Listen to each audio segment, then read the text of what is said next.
Welcome back to another episode of the Vision Hunters podcast. I'm your host, Cody Storey, and this is episode number 9, Letting Go of Dream Killers and Fighting for Your Passion with Erik Allen. Erik was raised in a broken home, battled addictions, jailed at 18, bankrupt at 21, only to turn everything around. He's been sober for 16 years with a beautiful wife and 2 kids. He's a podcaster and speaker who now helps entrepreneurs get known and noticed online. A couple of quick reminders before we get into today's show. New episodes of the Vision Hunters podcast are released every Wednesday at 7 a.m. and you can listen to the show on Spotify, Buzzsprout, and Apple Podcast, or you can watch the episodes on YouTube on my Cody Storey YouTube channel. The spelling there is CODY STOREY.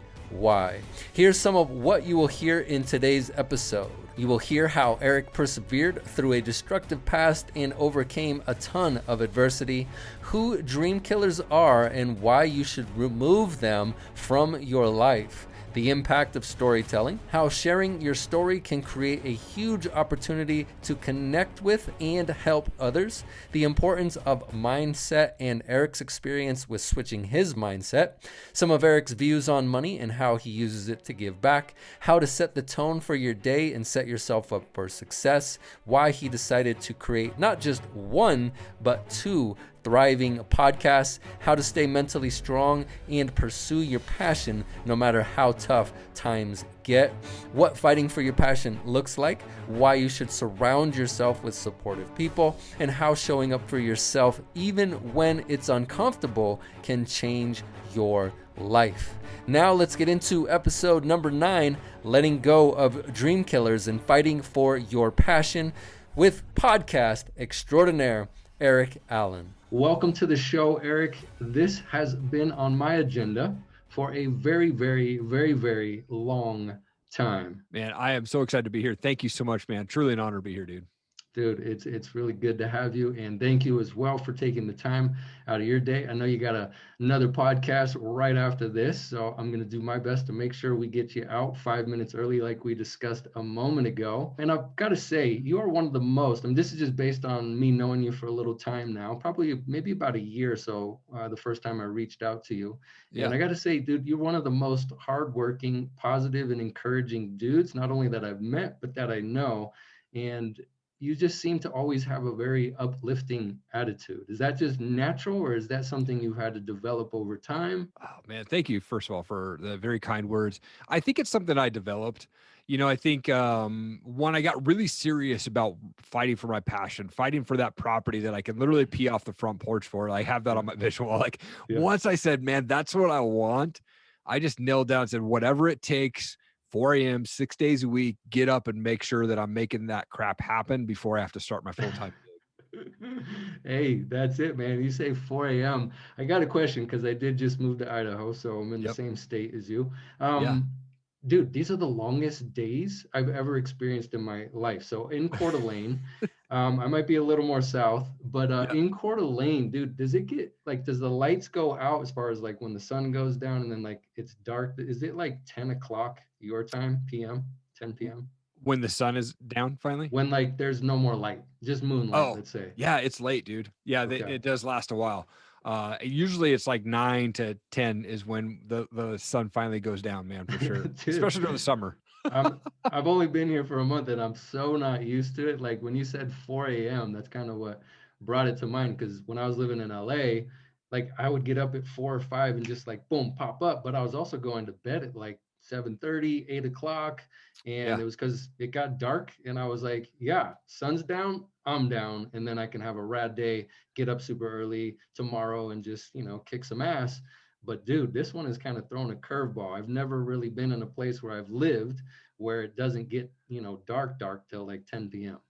Just wait till the winter, man. You'll be in bed by 6 o'clock, dude. It gets dark quick during the winter, man.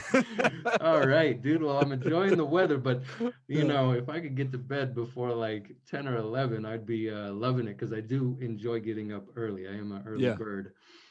So what I'd like to do also before we get into your backstory, which I can't wait to dive into that, Yeah. I want to try out an idea that I've never tried on a podcast. I am new to the podcasting world, so I figure why not? I've tried a Yeah. couple other approaches, and I was just like, you know what? This came to my mind when thinking about you, and I figured maybe you might be in for this. It might be a great idea, might be a horrible idea. The idea is I'm going to say one word at a time, and then I'd love to hear whatever comes to mind for you, and you can take us like wherever that word takes you. Yeah, let's do it, man. Okay. I'll try my best. This is wherever you want to go with it. I was gonna Okay. like throw out a criteria, but I'm like, dude, I don't want to put anything in anybody's head if I ever do Yeah. this again. I like it just to be like whatever, just freestyle, whatever pops up into your mind. And it's just one word at a time. And You then got it. once you get done with whatever, occurs in that moment, we'll go on to the next word. These are 3 words that I picked, and then we'll get into your backstory. The first word is failure. Man, a learning experience, man. Been through failure so many times, and one of the things that I talk about is like never let your past define your future, man. So it doesn't matter how many times you fail, how many times you get arrested, and how many times you have to file bankruptcy. Like you can Mhm. change your past at any moment, and failure is part of life, man. That's where you learn. You learn in those failures, man, and then you know exactly what you don't want to do the next time, and you're going to make a mistake, you're going to fail again, but you just keep learning from those. I'm right there with you, especially on the point you just hit with learning what you don't want to do. Yeah. That's been really, really huge for me in failure because these are some words that I've been examining. The next one is success. Love it, dude. So success to me, and success is a personal thing, right? So success to some people might be being debt free or having an awesome marriage or being a millionaire. For me, it's success is almost having this blend of one being able to provide for my family. And so Mm-hmm. my wife doesn't have to work. She gets to be a stay-at-home mom, which was always a dream of hers. And she works way harder than me. And, so a success is that is being able to provide for my family. And then really, I think at some point, right, always chasing. So success is never plateaued for you. You always have to improve. One of the things on my wall that Ed Milet told me was constant and never ending improvement. So success is, yeah, it's good to hit that goal, but then it's like you set the next goal and you keep going on. And the final word number 3, is perseverance. Oh, yeah, dude. Dude, that's so good. I think, look, if you have a goal in mind, you have to continue to fight through it. You're going to get haters. You're going to get people who are going to judge you. You're going to feel uncomfortable, but you got to persevere through that stuff, man. Like to get successful in whatever it is that you want, whether you're passionate about whatever, you have to persevere through all of that. You're going to have people, even closest people that you think might be like your best friends or your family members, they're going to be talking negative. They're going to say, hey, don't do that, or people can't do that, don't listen to it. Persevere through that stuff, man, and keep fighting. Bada bing, bada boom. Yeah, Idea number 1. That was the first time I ever did it. Thank you for participating in that. I loved Let's it, get dude. into the story of Yeah. Erik Allen and produce some context for the listeners. And based on what I know and having listened to your story, it seems like you have been to hell and back, and you've also overcome a ton of adversity getting to where you are today and also becoming who you are today. Yeah, for sure, man. I grew up in like typical household. I, went to Sunday school, played little league. My dad would take my best friend Dave and I and throw us in dumpsters and say, go find treasure. That was a typical Saturday morning for us, Mm-hmm. And parents got divorced when I was 11. My mom immediately got together with a guy who was very physically abusive and an alcoholic, and police would come over to my house all the time and she would never press charges. I remember being like 11 years old, peeking through the window outside because they were arguing and he'd be hitting her with a cordless phone when those around, it's just crazy. And my mom got pregnant and they decided to move to Stevensville, Montana. Population 1,200 people. It's about 45 miles outside of Missoula there. Mm-hmm. And they rented this house on 5 acres. Acres was beautiful. Had 2 ponds right behind the Bitterroot River there. The house had 3 bedrooms. It was one for them, one for my brother who was just a couple months old, and then one for my sister who was 4 years younger. And they said, Erik, you to live in the garage. Mm-hmm. And I literally had this plastic tarp at the end of my bed that separated myself from the truck that pulled in. I had a fireplace on my half of the garage, but in the winter, when it gets negative degrees, it still gets pretty cold once that fire goes out. And so, having to live out there, it had its pros and cons, right? Like I was cold, but I also had some alone time, that like played Super Nintendo. I was a big Techno Bowl guy, when that was around. Yeah. I remember being, 13 years old, brushed my teeth one night. They came home arguing. didn't think anything of it. But as I was brushing my teeth, for me personally, I felt God say, man, you got to turn around. And so I turned around. The way the house was set up was the kitchen to the pantry to the garage where I was at. And he was in the hallway in between the pantry and the garage door. And I saw him on top of my mom, just boom, boom, boom, one shot after the other. I'm like, man, I got to get this guy off. Mhm. So I snuck up behind him, grabbed a cast iron pan and swung as hard as I could, man, split the back of his head open. Mhm. And he turned around. He was like, what the? And as he said that, I took another swing and split his forehead open. And I hit him so hard that second time, I'd actually fallen over and it didn't knock him out. He was just so drunk. He stood up, he was bleeding. And my mom jumped up and lands like 6 punches in a row, blood splats on the wall behind him. Cops show up, take him to jail for the night. Again, no charges were pressed. And I actually got kicked out at that point. So I had 3 months left in my freshman year of high school. Lived with a bunch of buddies on couches and floors and stuff like that for the next few months. And then that led me on a path of destruction for the next 10 years.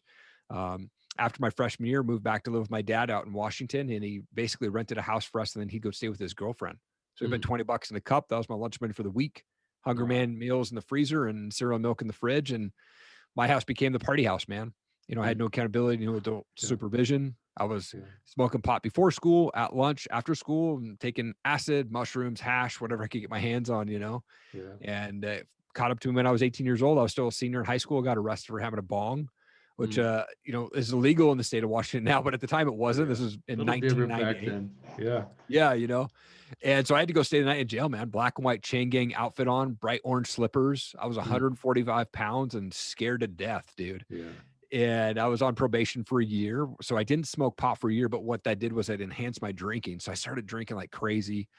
2 weeks after I graduated high school, I woke up to a note on the house or on the mirror that said, you can't comply with house rules. You have 48 hours to get out. And so between 18 and 21, I moved 21 different times, living on couches and floors and second cousins and stuff like that. And ended up making my way to Seattle, living off of credit cards. So I was 21 and $28,000 in debt and had to file bankruptcy. So, you know, like barely surviving. And I wanted to get into the music business, but I didn't know how. I don't know how to play anything, but I was always intrigued by music. My dad was a big music guy, and I ended up landing a job with Universal Records. I just showed up every day for 6 months. They didn't pay me. I just went to the mailroom and was shuffling posters, and they're like, finally, all right, we'll pay this guy. Right. And so I got hired on. But what that did was that essentially gave me free concerts and free tab for 2 years. So I was going to 2 to 3 concerts a week. Open tab, man, a probably 2 year span, probably 175 concerts or so. And I mean, it was crazy. But I remember this moment being in my early 20s, and there was this girl that was in her 30s, and I was like, she was so old to me at that time, right? You know, I was like, I saw her there. She was another music rep. And I'm like, man, I don't want to be her age, continuing to be out at the bar 2-3 nights a week. I'd rather be home with my family. And it was this weird moment that kind of hit me. I was like, man, that's kind of weird. I got laid off on my 1-year anniversary. This was during the Napster days. So Napster just killed the music industry. And then, you know, what happened was I was depressed. I was working Starbucks at night, and I'd get off work. I'd go to the store, get a 6-pack of beer, go to my ghetto apartment, which was across the street from where Jimi Hendrix was buried. And I would sit in my apartment, drink myself to sleep every night. And one night this girl walked into Starbucks and she said, hey, we got this cool college age event down at our church. Would you be interested in going? And I said, you know, yeah, absolutely. You know, I didn't have any friends. I was depressed and she was really hot. So I was like, yep, most definitely. Right. So like I go down there and I end up knowing all these guys like from high school, like, dude, I haven't seen you in 10 years, man. It was like this weird, like seed that was planted. And about a month later, it was Easter 2004. I was managing a band. We went out and played a concert the night before. I woke up on Easter morning, surrounded by probably 15 of my buddies, and it was about 5 a.m. I felt God in that moment say, man, you're going down this path of destruction that is going to end your life. You need to like make some serious changes. And so I gave my life to Christ right there in the basement, quit cold turkey, drugs, drinking cigarettes, everything. And I called that girl up and said, hey, thanks for inviting me to that church event. Maybe I'll see you at the store. I got her voicemail. And a month later we're dating, and now we've been married for almost 17 years, man. Whoa, that is wild, dude. I didn't even know. I didn't put that together. I didn't catch that because I have heard your story before. That is beautiful. Yeah. And so we were actually both born at exactly the same minute, different years, different day, but 1:41 p.m. documented on our birth certificates. Wow. No way. That is crazy, dude. Damn. Synchronicity. That's what it sounds like. Yeah. So that's the full rundown of my story. Sorry if I put some people to sleep there. No, that's exactly why we're here today. It's to share these, you know, it sounds like failure. some of these things, when we talk about our stories or our past or where we come from. But there's just something so profound in storytelling, at least for me. And it's been very helpful and even transformative. Listening to other people share their experience and share Yeah. their strength and share their hope with me gave me that little seed, because I hit rock bottom at 23, and that's when I wound up getting sober as well. So there's a lot of similarities in your story. Nice. But listening to others who were just like me, had been where I was, helped me actually get out of that bottom. Yeah. So I love hearing other people tell the good, the bad, and the ugly, so to Yep. speak. And I actually Yeah. just listened to one of your recent shows, and you had a guest on talking about storytelling and branding. Yeah. And I know you're sharing about it publicly, and I've been sharing about it in other ways, working with people that, are working through the process of getting sober and finding recovery. But doing it publicly is a whole nother thing. So what has that been like for you? It was tough, right? So I'm 41. I didn't share my story till I was 39. So I Mm, held everything in for a very long time. I was embarrassed, shameful, mm, going around telling people that I beat my mom's boyfriend up when I was 13 and got arrested and bankrupt, wasn't exactly like the go-to conversation, right? So I yeah, was just winning. embarrassed, right? And Yeah. and I came across a guy online named Pete Vargas, and he talked about how he got on a TEDx talk and shared his story, and he had to get uncomfortable to get there, and he was just sweating bullets, man. And it intrigued me to share my story. So I recorded it. Like if you watch the initial story that I released on YouTube, you can tell like I'm just talking to a camera, but I'm nervous as hell. Mm, And I took that video and I showed my wife. I'm like, do you think that I could release this? And mm, she was like, I think it's great, but just understand that people might watch that you're talking about, that they might start to judge you, or people might start to judge you based off that.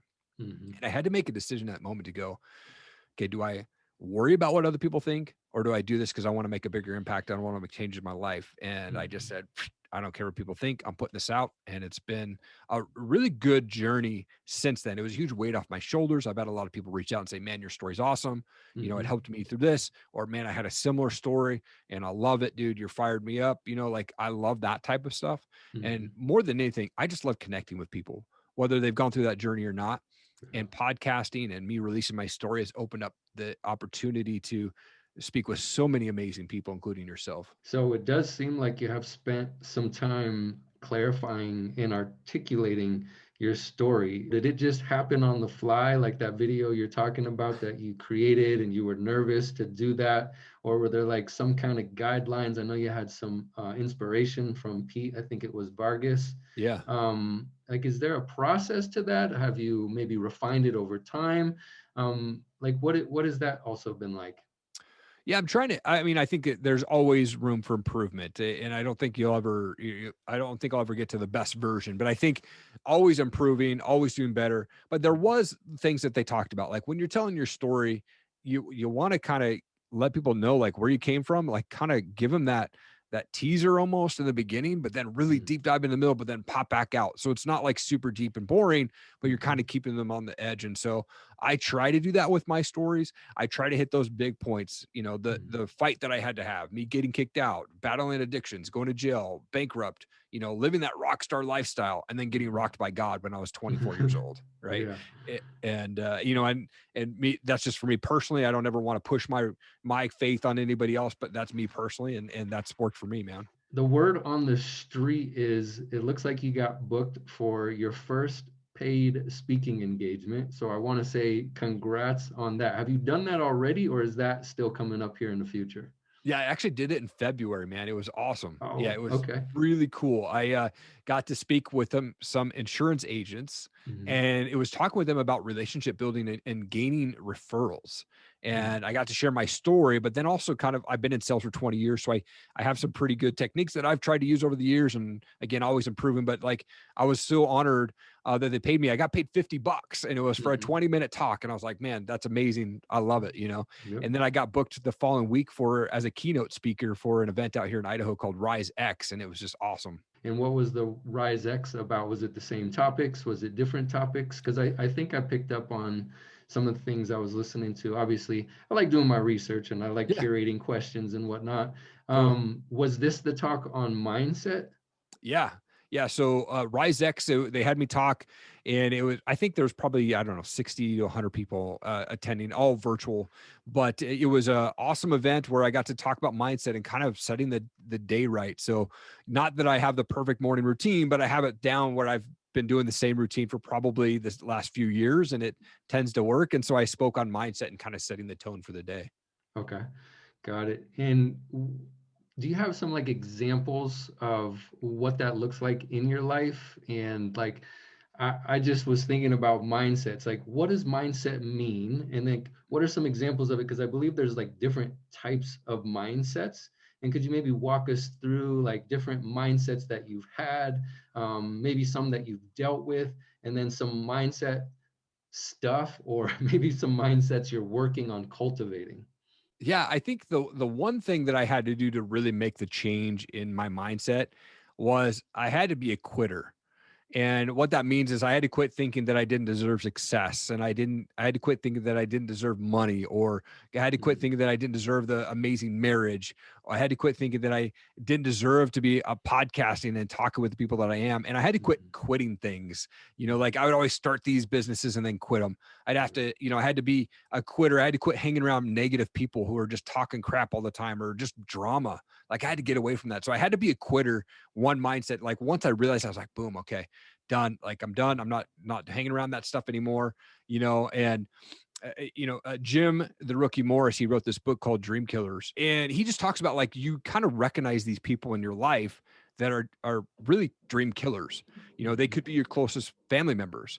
And he talks about like getting away from those people as quickly as you can. Once you realize that they're not on the same page as you, don't Mhm. let what they're talking about, don't let their things, whatever they're doing, affect what you're fighting for, your future, your dream, your passions. I think that was a big mindset shift that I had to make once I realized that I do actually deserve success and deserve the money and deserve an awesome Mhm. marriage and Mhm. all of that. That was a huge flip for me.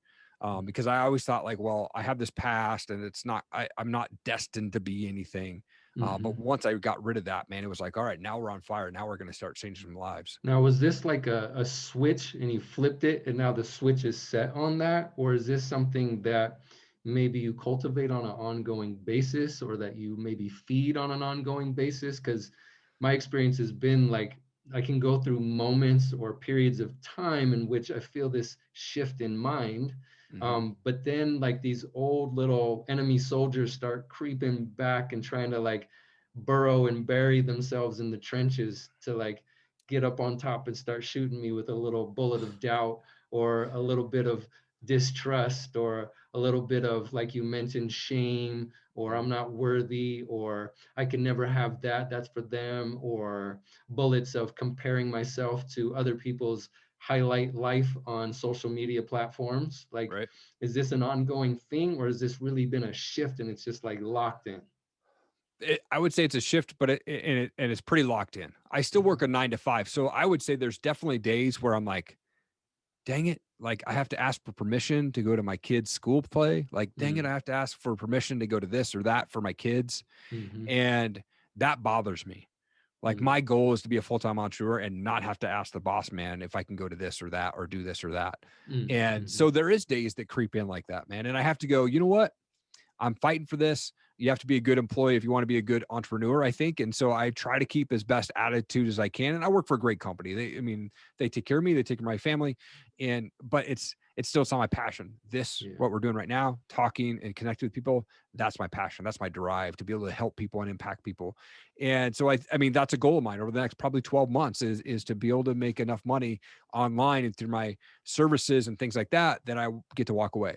And so Mhm, that's what I'm really pushing for. So I would say the majority of time, every day, I always start off with two things. One, if I open my eyes, there's win number one, jump out of bed and I make my bed. There's 2 wins in 15 seconds, going to help me set the tone for the day.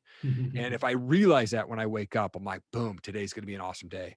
And then I go, man, I have one goal each day to make one person smile, whether that's virtually or in person. But I want to make sure that someone is seeing and they're having a great day when I see them. And if I'm at a store and they have a name tag on them, I call them by their name. That's what they're for. They're not just to have Karens go and report them to their managers because they had a bad experience or whatnot. Right. So like, I want to go and ask them, things and get to know them a little bit. So I want to make sure that I'm putting a smile on their face. mhm, And, for me, it's part of that morning routine, right? So when I get up at 4 o'clock in the morning, I've never done a vision board before, but Mhm. this year I created a vision wall. I literally took half the wall in my office and put quotes on there, and I put pictures of my family, and I put the property that I want, and I put a Yeah. massive $1 million bill on there. Like, Nice. like, and I get like, money is just this thing. But for me, Yeah. I'm looking at it as like, if I had $1 million, then that's a goal of mine. I have a chocolate, literally a chocolate I bought from the dollar store. It says $1 million on there. And I told my kids, I'll eat this when I have $1 million. Mhm. And I bought it 2 years ago. And so Yeah. every couple months they come in, Dad, are we a millionaire yet? Dad, are we a millionaire yet? And not that it'll like money matters, but it can help me and my family get the property that we want, where I can pee off the front porch and not worry about it. Right. Like Yep. those are things. And so I get up and my mindset, where if I get up and I read the quotes on my vision board, that helps me in that mindset game of staying positive. You have to think those positive thoughts Mm. and stay positive on that. If you get into negative, then get out of it. Right. Mhm. One of the quotes I have on my wall is, by doing what you love, you inspire and awaken the hearts of others, man. And so like, if I can just keep doing what I love, hopefully that inspires other people to do that too. Mhm. I like that, man. Talking about vision. And here Yes. we are on the Vision Hunters podcast. Yeah. And I didn't make the Vision Hunters podcast, or that name didn't come to me because I feel like I'm the master of coming up with a vision. And you mentioned vision boards. Like, I've never been that dude. Mhm. Like, I created a business, but I never had a vision board. I didn't even have a vision. I Yeah. just knew there was this passion that I had, and I wanted to be of service and help people transform their lives. And I built a business out of it, and slept on the floor to do it, and was homeless to do it, and all these things, a lot of sacrifice. But here you're talking about making a wall, and I know I have like this kind of block or something going on with vision, and that's why I wanted to start kind of diving into like, what is vision, what does it mean, how do I create a vision? Because when I did make that business, once I started building it a little bit more and a little bit more over time, I did start to develop a little bit of a vision, but I still feel like it was very limited and small. And Mhm. I don't want to box myself in this time as I'm starting my life over. But mentioning that you have a whole wall of a vision wall, or instead of a vision board, I wound up going because I'm trying to address my relationship to money. You even talked about money, Yeah. and talk about a mindset, a money mindset, right? Mhm. So I'm seeking help with that because Mhm. it's been a wild, I got a wild past with it, let's say. Sure. And I got a vision board on that, or I created a vision board on that retreat, but I didn't even complete it. It's sitting over there against my wall, and there's a bunch of blank space in it. But what's interesting is that the pieces that I did put on, it's kind of like a puzzle, right? And these Yeah. pieces of the vision that I had in that moment, that I've had for a while now, have pretty much started to come true, but there's still this blank space on that board. So I'm thinking maybe I need to make a vision wall. Maybe this board ain't going to cut it. I love it, dude. But you also talked about, entrepreneurship. And here we are talking about, mindset. And what comes to mind is also mental health. I know in my entrepreneurial pursuits or business pursuits, and I'm not a business owner right now, and I've kind of been struggling a little bit with even perceiving myself as an entrepreneur at this moment, even though I do like doing entrepreneurial things like getting a podcast off the ground. You've obviously got two of them off the ground, and they're both doing great. Um, what has mental health been like for you? Because it's something that I do want to talk about. I don't necessarily know how to talk about it or what questions to ask around it, but man, like, it's become more and more important to me because of what occurred when I did close my business down 2 years ago. Like, that was a new business and financial bottom I've never dealt with. And I think some entrepreneurs can just kind of be like, oh, no big deal. That ended, on to the next thing. I don't really seem to be that type of dude. Like, I poured my heart and soul and a ton of love into creating that and, building what I built. So now I'm going through this process, and I'd love to hear what it's like for you in your entrepreneurial journey, and what are some of the mental or psychological challenges that have come with pursuing your vision? I think for me to stay mentally strong and to kind of deal with that mental health. For me, when I get up in the morning, I read through that vision wall. But then for me, I have worship music playing, and I spend time in prayer. And Mm. I'm like, I'm just God, I'm grateful for this. I'm grateful for my kids. I'm grateful for health and safety over my family right now. And I think that really helps me kind of get on the right mental page every day when I Mhm. do that. I also think it has to deal with the people that you're hanging around. Like everybody says, right? You become the person of the 5 people that you hang around. And then like Ed Milet talks about, if you're walking around 185 or you're walking around 85 degrees, go find guys that are walking around at 185. And then just being in their presence is going to lift you up. Mhm. And not only like for them to just like, kiss your butt, but like really genuinely like speak life into you. And Mhm. so when I decided to make a change, I had to go get out of that party scene, and I started almost interviewing people that had that successful marriage, had that great Christian, walk with Christ. I had to go like sit down and go, man, how are you doing this? What are you doing this? And I had mentally, it took me for a while to go, yep, that's my past. Now I'm on a new path. Like I had to go through therapy, and like I went to a counselor and stuff like that after I came to Christ, because I was like, I hadn't dealt with any of the crap that I dealt with, Yeah. and I think over the years I've gotten better. And one of my coaches, Mike Young, he's the makeover master. He actually just released this course called The Foundations, and he really talks about the mental side of stuff. And he talks about whether your business or the psychological effects of, buying all these courses, and then you spend all this money and then it never happens. Right. So it talks about failure. It talks about the mental side of stuff. And he actually gave me permission to give it free to your listeners, erikallenmedia.com/foundations. You can go do it for free. It's not a funnel. Right. It'll take probably 3 or 4 hours to go through, but it's super good. I learned a ton from it. And just from the mental side of things. So I think to stay mentally strong, you got to hang around the people that are living the life that you want to live. Mhm. Um, Mhm. and again, you're not there to bug them. You're there to learn and show them, like, bring value to them. Right. And not just like go kiss butt, but literally say, man, this is what I want. I want that life. I want to be able to do that. And slowly you're going to start picking up things that they do that have helped improve their life in that positive mindset and things like that. And I think that'll help impact your life as you're doing it too. Mhm. So you mentioned connecting with people who who have become something that you desire or you want. And I know Yeah. like some of the mental health stuff for me has really felt shitty when I become like self-centered, Yeah. right? Or Yep. in that self-centeredness, feel like I'm alone. Yep. I know for me that connecting, like you're saying, with other people who are walking the path, whatever the path is for you that you'd like to be walking or that you're on, finding support has become more and more important. And I feel like I developed that in the realm of like getting sober and sobriety, but I've definitely had some challenges in regards to connecting with people who have abundance in terms of financial wealth Sure. or have really kicked a ton of ass in terms of entrepreneurship or business. And I'm working on that, and I'm wanting to develop more of those kinds of relationships because I'm a big believer in what one of my mentors from the past said was, you want to soar with eagles or walk with turkeys. Yes. And I had Yep. to cut out all the people that I was running with when I was 23, and I'm Yep. so glad I did. But it's been a little challenging. What are some ways that you feel like you've maybe developed some friendships or relationships or support network with in regards to maybe money and business and entrepreneurship? Because I know you mentioned the podcast. Are there other things that you've done? The number one thing that has gotten me awesome relationships and just like built genuine friendships is this right here, podcasting. And I'm about a little over 300 episodes in on my 2 shows.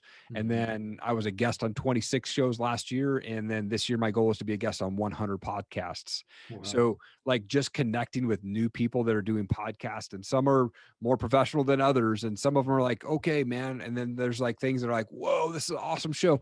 And it's just has opened up a ton of doors. So podcasting is the number one thing for me.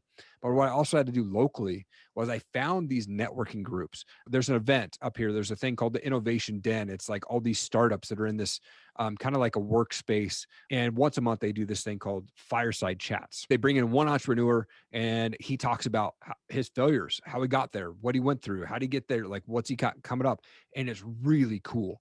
And I don't know anybody there. I just go there once a month. It's free. And I go Dope. sit down on the couch in the front, and then somebody sits down next to me and I end up talking with these guys, and then I'm kind of mingling.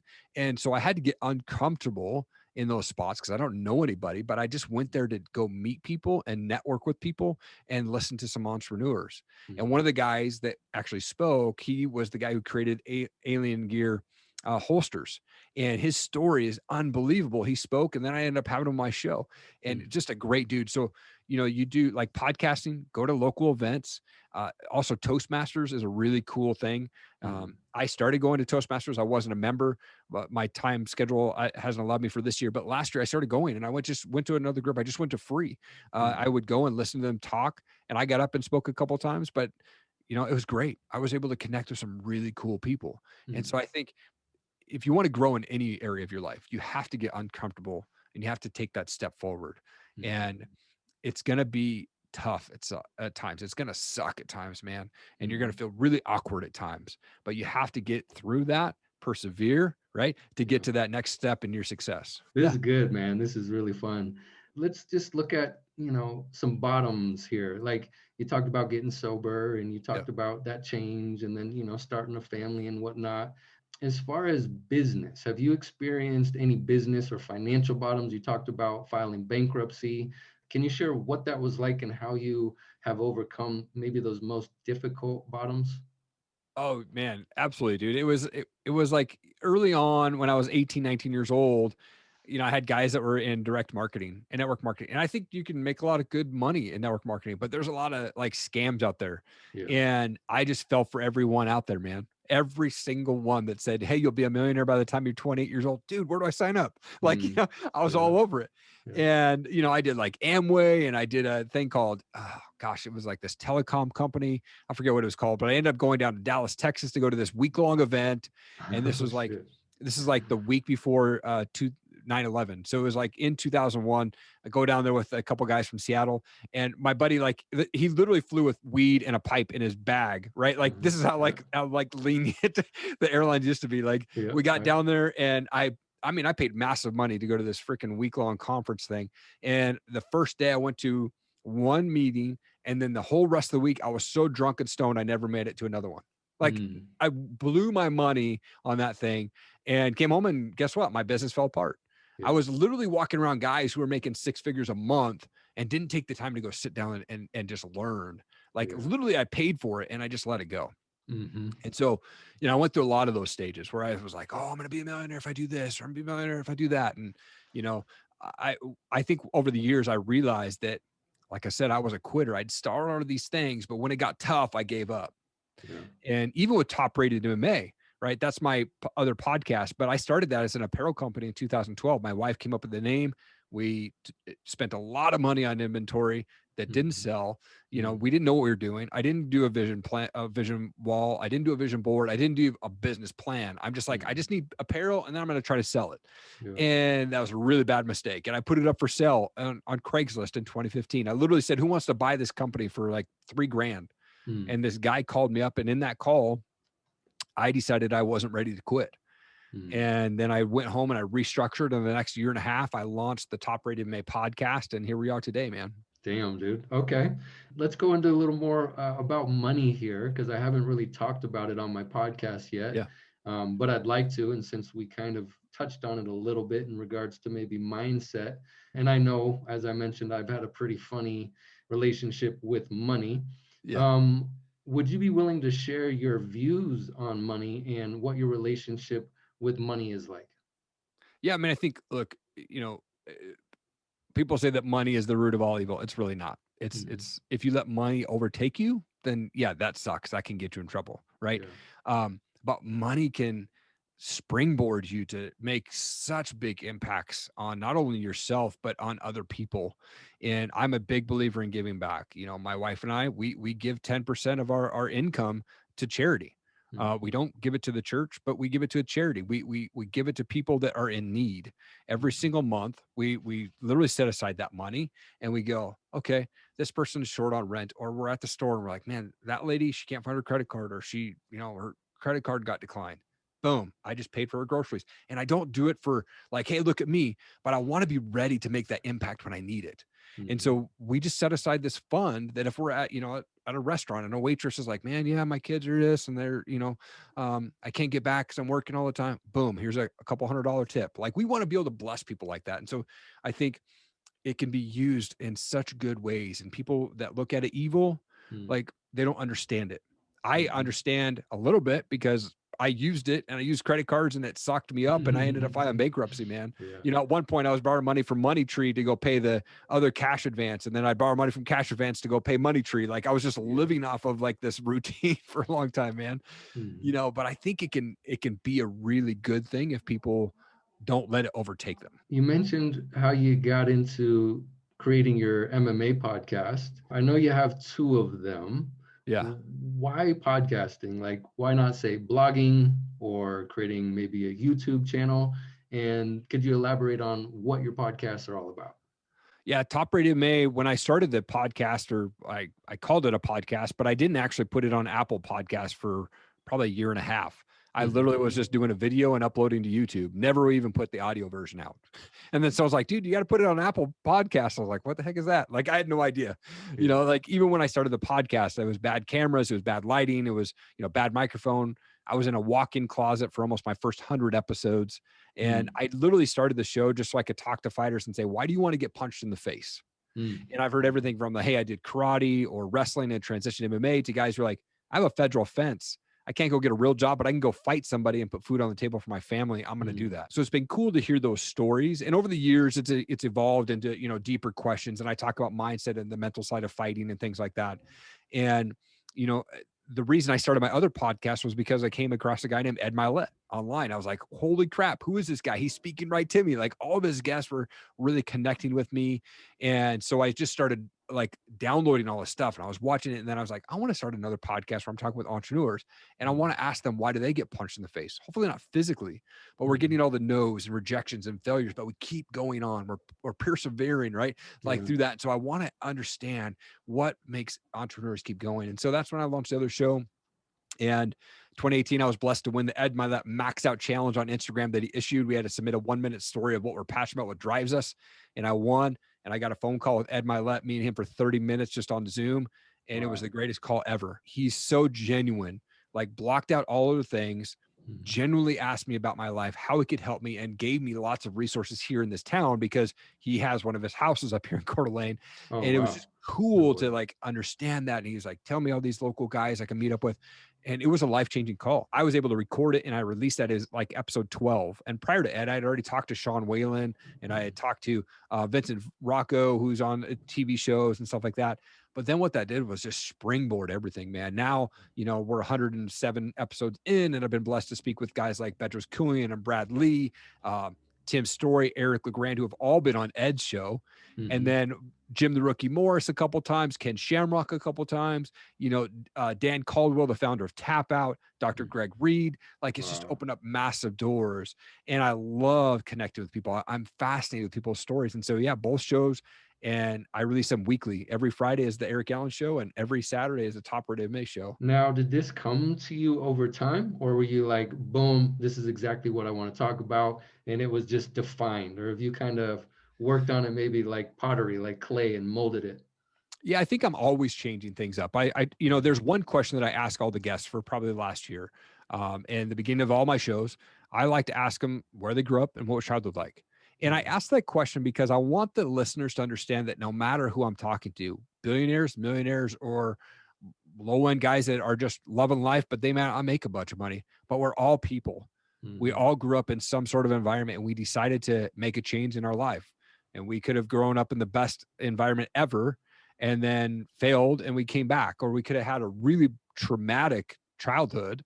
But now the people that I'm talking to, they've made changes in their lives to make it better and bigger impact and stuff like that. So that's why I always ask that question. But then I usually, sorry, there's some flying around here. It's all good. Then I usually tailor my questions around that specific guest, what he's got going on. Like, tell me about those failures. Tell me about the mindset. Like, what does it take when you wake up in the morning to not think about the negative stuff. And I love to go through that journey of people, of how they got to where they're at. Speaking of guests and speaking of the kinds of guests that you've had on your show, this has been a little challenge of mine. And I asked you that question as far as like coming up with your topic for your show and molding that over time, because I was like, you know what? I can't just sit around trying to come up with all of this information and just dial that in and not put it out.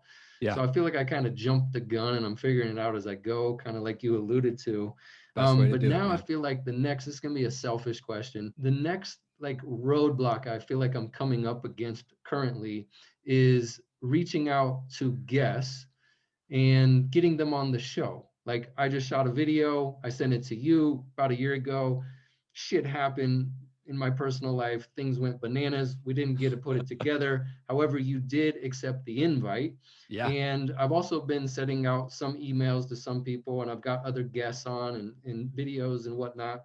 But I've also got rejections. People obviously don't probably think I have a big enough following or enough followers on my social media, because I started all my social media over from scratch.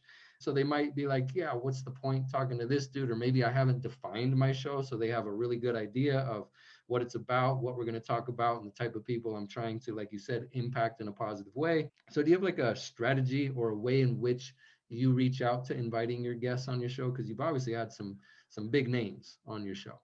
Yeah, I would say number one, act confident in whatever you're sending. One, I never send emails ever. Never send a text message. When I'm messaging somebody to come on the show, I never type up anything. I pull my phone out and I do 30-second max.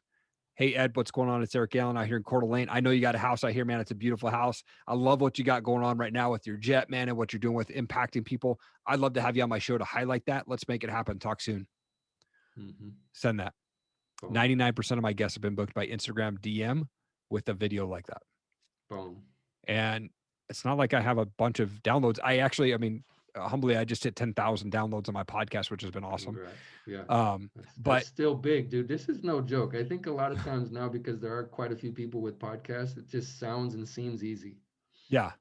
And it's not. Yeah. Based on my experience right now, dude, to have as many episodes as you have recorded and to have 10,000 downloads, I don't care what the number is, just being like 8 episodes in right now, I'm like, dude, this is a full-time jobby job if you're bootstrapping and doing it all on your own.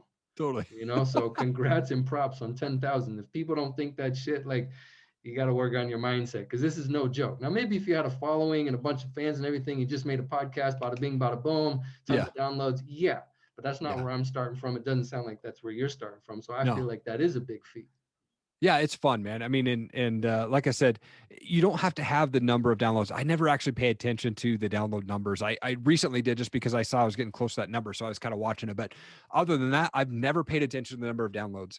I did it because I love talking with people, and I just put it out there, and if people download it, awesome. Like I never cared about it. And in January of this year, the Erik Allen Show, we ranked number 133 on the Apple podcast for the entrepreneur categories. Pretty rad. Like I was able to get ranked on there, and that's the last time I was ranked, and I was there for probably a day or two, and then I was done. But I got a screenshot saying, yep, right. Like that was cool, but it wasn't like something that, it's not like that is what gets me the guests. I would say, like, for the guests, like if you're confident when you leave those videos, it doesn't matter what number of downloads you got. Like even when I was reaching out to guys like Tim Storey and early on, and like Sean Whalen, I literally left a message or a video out for that guy after I saw a video of him walking past the Las Vegas shootings, and he was talking about like life in America. And he wasn't even like a big name dude. Like he was up and coming, right? Like at the time. And I just reached out to him and said, hey man, I love what you said. I'd love to have you on my podcast. I'm a newer podcast, but let's make it happen. And he was like, hell yeah, let's do it. And me and him talked for 45 minutes, man. And his story is crazy. I mean, he literally had a gun in his mouth and pulled the trigger, and the dang thing didn't go off. Wow. Damn. You know, like crazy story to where he's at today. But he was like episode 6, man. Like it wasn't like I had 200 episodes in, man, when I was reaching out to these guys. I just said, hey, what? These are the guys I want to talk to. Duly noted. So we have a couple minutes, actually 1 minute. And I have actually probably, let me see here, because I'm going to put this on YouTube. If you can't see it, if you're listening on audio, I got a bunch of notes here. We're going to run out of time. But I'm just going to skip through to something I think is important. You just launched a coaching program for podcasters. Yep. What was that experience like? And when are you going to be opening up that coaching program in the future? Probably will be opening up in another month. I'm going to actually record the session, just myself with the camera. I did record this session with the students that came through my first class.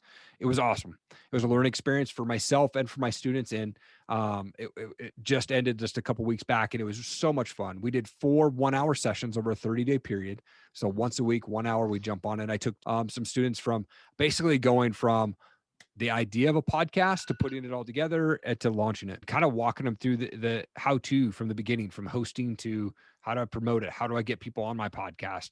And literally walk them through all of the steps, how to get that podcast known, how to get it ranked, how to get reviewed, all of that stuff. Beautiful. I think that's it. Let me just ask one final question. And dude, I'm so bummed. We'll have to do another one of these for real, because I have a million questions about exactly what you just mentioned your program was about. This is kind of a cliche question, but I'm a big reader and I love educating myself. So 3 books that you feel could be helpful to entrepreneurs or those just getting started in their entrepreneurial pursuits or content creators. 3 books. Number one, I would read the Bible. It's got a lot of entrepreneurial stuff in there. I know a lot of people don't think that, but it actually does. It talks about it talks about money more than any other topic in the whole entire book, which is people don't realize that, but it does. It talks about business and stuff in there. But the other one, Max Out by Ed Mylett, you can get it for free. Just Google Ed Mylett Max Out book, and I think you pay $6 for shipping. The other one I would read is Craig Ballantyne's Perfect Day Formula. And he talks about setting the tone of your day the night before you go to bed. So get your to-do list in play before you go to bed. Beautiful. So there you have it, folks. Book 1, 2, and 3. All right. You got to dip out to your next podcast. So where can our listeners find you or reach out to you? ErikAllenMedia.com is the best place. Also really active on Instagram. Love connecting with people. I respond to all comments and all DMs. It's Erik G. Allen. It's Erik G. Allen. And would love to connect with all your listeners, man. Okay. And Allen is Allen. Correct. Yes. Because Allen is my middle name and it's Alan. So I want to make sure we got that. So Erik, thanks so much for joining me on the show and sharing your story with us today. And I also want to personally say thank you for helping me on my podcast journey. Oh man, such an honor, dude. Honor to call you friend. Honor to be on your show, man. Love what you're doing, man. Keep changing the world, brother. All right, folks, that is episode number 9, and it's a wrap. Thanks for tuning in. If you enjoyed the show, please leave a review, like, subscribe, and share the show with your friends and family. If you'd like to go on the Vision Hunters journey together, you can find me on Instagram at the Vision Hunters Podcast and also at Cody Allen Story. That's CodyAllanStorey. Once again, welcome to the Vision Hunters Podcast. Have a beautiful day or a beautiful afternoon or a beautiful evening. It just depends on when you're listening to this episode. Take care.